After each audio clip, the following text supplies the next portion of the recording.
Welcome to Recap Cam, the channel where hidden passions, shattered rules, and unforgettable stories are brought to light. Today's tale isn't simply about love, it's about a passion society condemns, a bond divided by age, and a loyalty that betrays. A 17-year-old boy falls for a 37-year-old married woman 2 lives apart, tied together by one dangerous secret. This is Secret Love, 2005, a film where passion recklessly dares to cross the line. Let's unravel the details, right here on Real Recap. The story starts with a peaceful, breathtaking view of the ocean. A woman is spotted bathing in the sea, her beauty immediately drawing the gaze of a young man named Joy. Her name is Rose, and Joy quietly starts watching her from a distance, intrigued. While looking at Rose, Joy unintentionally makes a noise which instantly draws Rose's attention toward him. Nervous and embarrassed, Joy quickly panics before running away from the shore. A little while later, Joy walks through the market accompanied by his parents and younger sister. There he notices Rose once again, this time busy with shopping. Once she is done and begins to leave, Joy quietly starts trailing behind her. His footsteps guide him straight to the exact hotel where Rose is staying. Without realizing what happened, he finds himself standing right outside her room. At that very moment, Rose comes out to grab her slippers and notices Joy. She questions him, "Are you the same boy she saw at the beach?" Joy, visibly flustered, quickly denies it and attempts to walk away. Yet Rose halts him and kindly invites him to step into her room. Hearing this, Joy nervously steps inside. Rose studies him carefully, then gradually starts taking off his clothes. But once more, Joy becomes frightened and suddenly bolts out of the room. Joy was an 18-year-old teenager still attending his classes in high school. Meanwhile, Rose was about 40 and employed at the postal department, and the next day, Joy attended school, where he excelled in academics. After school hours, he phoned the hotel and asked about the specific room where Rose had stayed. He deceived the hotel staff, claiming, "I'm Rose's relative," so he could obtain her address. At the same time, Rose was busy with her job, delivering letters to townsfolk. During that period, Joy began secretly observing her carefully from a distance. The hotel employees had provided Rose's address, and now Joy resumed following after her again. After secretly watching Rose, Joy finally went back home. Joy's mother, Miriam, cherished both of her children with deep affection. Meanwhile, Rose, after finishing her deliveries, went straight back to her office. That evening, while preparing to head home, she noticed fruits placed on her bicycle. The fruits had been left for her by Joy, and she decided to take them home.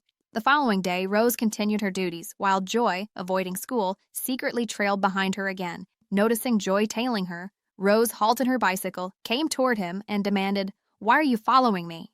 Joy lied nervously, replying, "I was simply passing by," but Rose quickly saw through his lie. She firmly told him to keep his distance from her and then walked away. Her harsh words left Joy heartbroken and sad. That evening, when Rose arrived home, she noticed Joy waiting right outside her house. Joy desperately longed to befriend her, but Rose halted him outside, saying, "I already have a lover, and I'm far older than you, so we cannot be friends." After saying this, she told him to go away and close the door firmly. Rose remained standing by the doorway when suddenly she heard the noise of Joy collapsing. She hurried outside quickly and helped him stand up. Joy had hurt his hand during the fall, so Rose gently guided him inside her house. Once inside, she carefully began wrapping his injured hand. Joy questioned her about her lover, and Rose explained, "He's away in another city for work but will be returning soon." Joy then curiously asked, "Why were you staying at the hotel?" Rose answered, "There was repair work being done at my house, so I stayed in the hotel for one day." Hearing that, Joy admitted, "I panicked at the hotel, but today I won't be scared or run away."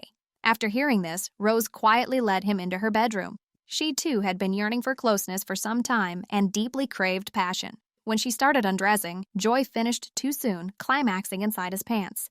Yet again, Joy was unable to continue, so Rose calmly told him to leave. While leaving, Joy nervously asked, "Can I come again?" Rose stayed silent, and Joy quietly walked away. The following day, Joy went through his routine attending school, though his mind wandered elsewhere. After school, he grabbed a bottle of alcohol and headed toward Rose's house, like a moth drawn helplessly to flame. Inside, the air was calm, yet filled with heavy tension. Curious, Rose gently inquired about his family.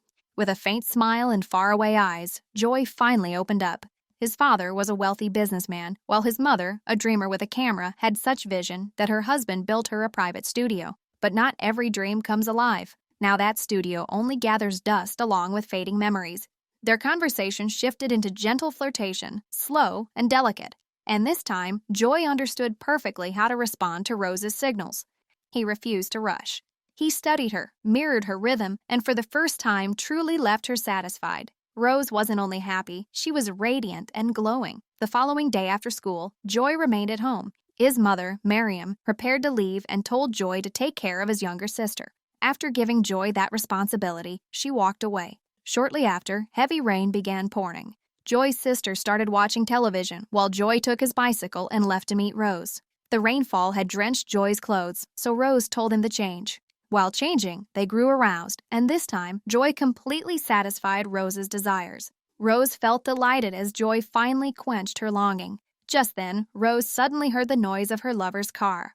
Panicked, she rushed to tidy up and, in her hurry, gave Joy only half his clothes, instructing him to wait outside on the balcony. Her partner's name was Will. Rose wished Will would leave soon, but the rain kept him from going anywhere. Joy stood outside, shivering, wet, and cold. Rose found a moment to hand him a warm blanket.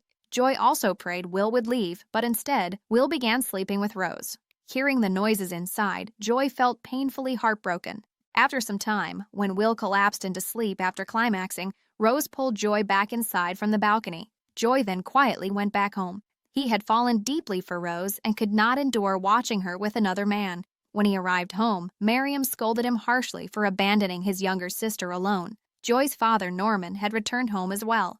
Miriam wished Norman would scold Joy too, but he refused to agree. The following day, Rose visited Joy's school to ask about his health. But Joy insulted her as immoral and ordered her to go away. Hearing this, Rose replied, "I told you about Will from the beginning, but still you kept pursuing me," and then she walked away. That night, Rose visited Miriam's studio, which had remained locked for a very long time. Joy had summoned her there and apologized sincerely for insulting her earlier.